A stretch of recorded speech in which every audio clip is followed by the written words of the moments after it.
दोस्तों नमस्कार। आज जनहित से जुड़ा विषय लेकर आपके बीच में दो साथी पत्रकारों के साथ फिर मौजूद हैं। आज हम पहुंचे हैं नर्मदापुरम जिले के बनखेड़ी विकास खंड में। और बनखेड़ी विकास खंड में हम जिस जगह खड़े हैं, हमारे पीछे अगर आप ये देख पा रहे हैं तो ये ओल नदी है। जीवनदायिनी नदियां जो हैं वो जीवनदायिनी होती हैं, लेकिन दोस्तों शक्कर कारखाने का जहरीला केमिकल इन जीवनदायिनी नदियों में मिल रहा है और ओल नदी कहीं ना कहीं अपने अस्तित्व को खोती जा रही है। इसी मुद्दे पर आज बात करेंगे। दो साथी पत्रकार, सीधा परिचय करा दें।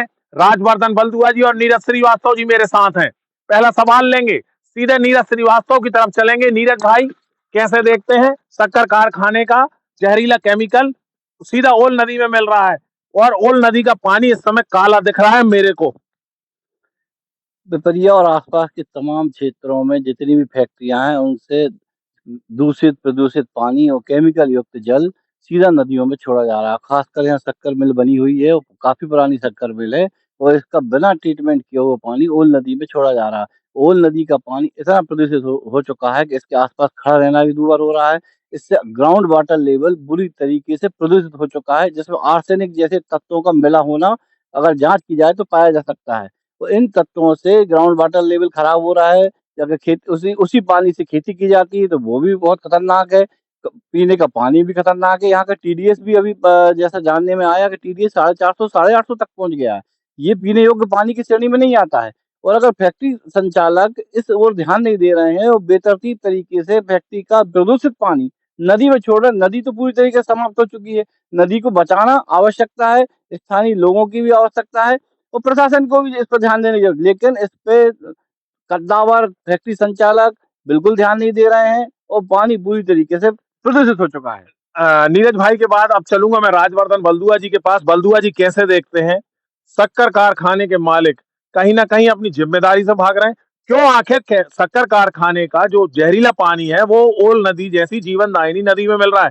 जीवनदायिनी इसलिए बोल रहा हूँ, कोई भी नदी होगी वो जीवन प्रदान करती, जीवनदायिनी होती है, इसलिए मैं जीवनदायिनी का शब्द का उपयोग कर रहा हूँ। कैसे देखते हैं? देखिए, ये जो बनखेड़ी के धंधा सेठ हैं, ये पुलिस और प्रशासन और सत्ताधारी दल और उनके जनप्रतिनिधियों को अपनी जेब में लेकर घूमते हुए दिखाई देते हैं। जिस ओल नदी को साफ करने के लिए, जिस ओल नदी को जीवित करने के लिए कई दिनों तक श्रमदान किया गया, कई दिनों तक बनखेड़ी के बासिंदों ने एक अभियान चलाया। आज आप देख सकते हैं उस ओल नदी की क्या स्थिति है। यहाँ हम सांस थोड़ी-थोड़ी देर में ले लेकर पा रहे हैं, क्योंकि हम रुमाल लेके नहीं आ पाए थे या कोई मास्क लेके नहीं आ पाए थे और हमें ऐसी उम्मीद नहीं थी कि इतनी गंदी होगी। सबसे बड़ा इसका कारण है कि वाटर ट्रीटमेंट प्लांट एक जो आता है वो करोड़ों रुपए की लागत से आता है, जिससे आप अपना अपशिष्ट पदार्थ उसमें डालिए, उसमें फिल्टर होता है, फिर वो फिल्टर पानी नदी या नाले में छोड़ा जाता है। लेकिन उन पैसों को बचाने के लिए धन्ना सेठ जो हैं, यहाँ के इलाके के आसपास के लोगों के मवेशियों की जिंदगी, खुद की जिंदगी और यहाँ की फसलों की जिंदगी दांव पे लगा रहे हैं। आप पीछे मैं कहना चाहूंगा छगन भाई को कि आप अगर इसको दिखा सकें तो आप दिखाइए कि किस तरह से ये मट बिल्कुल गंदा कीचड़ भरा पानी है। आप देखिए, इसी में जानवर चल रहे हैं, इसी में जानवर पानी पी रहे हैं। ये पानी जो है आगे जाके सहायक नदियों के जरिए नर्मदा नदी में भी जाकर के मिलेगा, हरदैनिया जी। लेकिन ये जो धन्ना सेठ हैं, ये कानून अपनी जेब में रखे हुए हैं। मुझे यहाँ के दृश्य से तो ऐसे ही लग रहा है, क्योंकि यहाँ के प्रशासन को, यहाँ के जनप्रतिनिधियों को, यहाँ के जागरूक नागरिकों को इससे कुछ लेना देना नहीं दिख रहा है और ये नदी को यहाँ पर रेगुलर प्रदूषित किया जा रहा है और इसको मारा जा रहा है सिर्फ कुछ सिक्कों की खनक के लिए, कुछ पैसों के लिए, कुछ करोड़ों रुपयों के लिए, कुछ अपने फायदे के लिए इस नदी को ये सेठ जो है यहाँ पर मार डाल रहे हैं। नीरज भाई, क्या लगता है, क्या जब घटनाएं होती हैं, दुर्घटनाएं होती हैं, उसके बाद ही प्रशासन जागता है? जैसे इंदौर में जब पता लगा कि सीवेज का पानी भागीरथपुरा के लोग पी रहे हैं, उसके बाद प्रशासन जागा। ऐसा ही क्या ओल नदी में कुछ दुर्घटना हो जाएगी, घटना घट जाएगी, लोगों की जिंदगी पे आन बनेगी, तब जाके प्रशासन जागेगा? प्रशासन क्यों नहीं जाग रहा? ये तो नियति बन चुकी है आम आदमी की। प्रशासन जब जागता है, जब घटना दुर्घटना हो चुकी होती है, तो कुछ मासूमों की जान चली जाती है, उसके बाद प्रशासन जागता है। और ये कोई एनजीटी की भी आदेश है, सुप्रीम कोर्ट के भी आदेश हैं कि भाई बिना वाटर ट्रीटमेंट किए आप पानी डायरेक्ट नदी नालों में ना छोड़ें।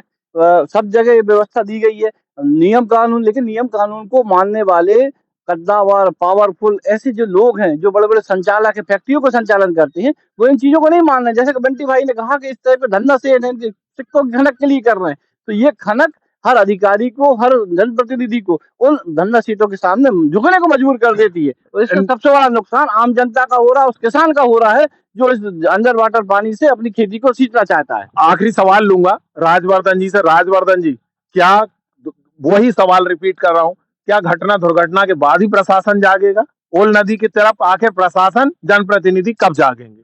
देखिए, प्रशासन और जनप्रतिनिधियों का कहना, हमारे पास तो इतने काम होते हैं, हमारे पास फुर्सत नहीं है इन सब चीजों को देखने की। जब चंद लोग, निर्जीव लोग, निर्भीह लोग जब मर जाते हैं, तब प्रशासन और हमारे जनप्रतिनिधि जागते हुए दिखाई देते हैं, चाहे वो इंदौर में हो, चाहे वो और दूसरी किसी भी जगह हो। आप देखिए कि यहाँ पर हमने टीडीएस के मीटर से कई जगह जो नापा है, आपने खुद ने अर्देनिया जी, जो वाटर लेवल, वाटर का जो पैमाना आपने जो करा है टीडीएस, इसमें 700, 800, 500 जो आ रहा है, इससे कैंसर जैसी बीमारी हो रही है। ये पानी आप देखिए कई जगह बह रहा है, कई जगह रुका हुआ है। रुका हुआ पानी जमीन में अंदर जा रहा है, और उसी पानी को जब हम ट्यूबवेल के माध्यम से, नलों के माध्यम से या दूसरे माध्यम से जब हम घरों तक पहुंचा रहे होंगे, तो आप इसकी दुर्दशा देख सकते हैं। आसपास के, मुझे लग रहा है आसपास के अगर ग्रामीण जागे हमारी इस खबर को देख के, और अगर हमें वो बताएं आकर के कि कितने कैंसर के मरीज आसपास के गांव में होंगे, कितने पेट के मरीज, कितनी किडनी के मरीज, कितने दूसरी चीजों के पेट से संबंधी बीमारी पानी पीने से होती है, उसके मरीज आपको बनखेड़ी में मिलेंगे, आसपास के इलाके में मिलेंगे। लेकिन प्रशासन जब जागेगा, जब मौतों का अंबार लग जाएगा, मौतों की संख्या आगे बढ़ जाएगी। मैं एक बात और इसमें ऐड करना चाहता हूँ, ये जो फैक्ट्री के जो धन्ना सेठ हैं, ये अपने सीएसआर फंड से कुछ संस्थाओं को, सत्ताधारी दल से जुड़ी हुई कुछ संस्थाओं को निरंतर चंदा देते हैं, निरंतर कुछ सामान खरीद के देते हैं, जो इनका सीएसआर फंड होता है, सोशल रिस्पॉन्सिबिलिटी जो फंड होता है। उसके चक्कर में मुझे लगता है कि सभी लोग मौन हैं, और इन सेठों को, बनखेड़ी को उजाड़ने को, पिपरिया को उजाड़ने का एक लाइसेंस यहाँ पर हम लोगों ने, सभी ने अपनी मौनता से दिया हुआ है, जिसका परिणाम ये नदी भुगत रही है, जो आगे जाके नर्मदा नदी में मिल रही है। एनजीटी हो या सिया हो, डिया हो, कितनी सारी संस्थाएं, कोई यहाँ देखने इसलिए नहीं आ पा रहा है क्योंकि ये सेठ जी की मील है, और इसमें से तो अमृत जल निकल रहा है। चलिए, दोनों पत्रकारों का, साथी पत्रकार राजवर्धन बलदुआ और नीरज श्रीवास्तव का धन्यवाद करूंगा। दोनों का विश्लेषण आपने सुना।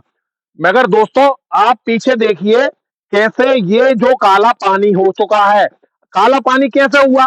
कहीं ना कहीं काला पानी ऐसे हुआ कि जहरीला शक्कर कारखाने का जहरीला पानी जो है, वो डायरेक्ट अगर नदी में छोड़ा गया है, तब जाकर ये जहरीला हो सकता है।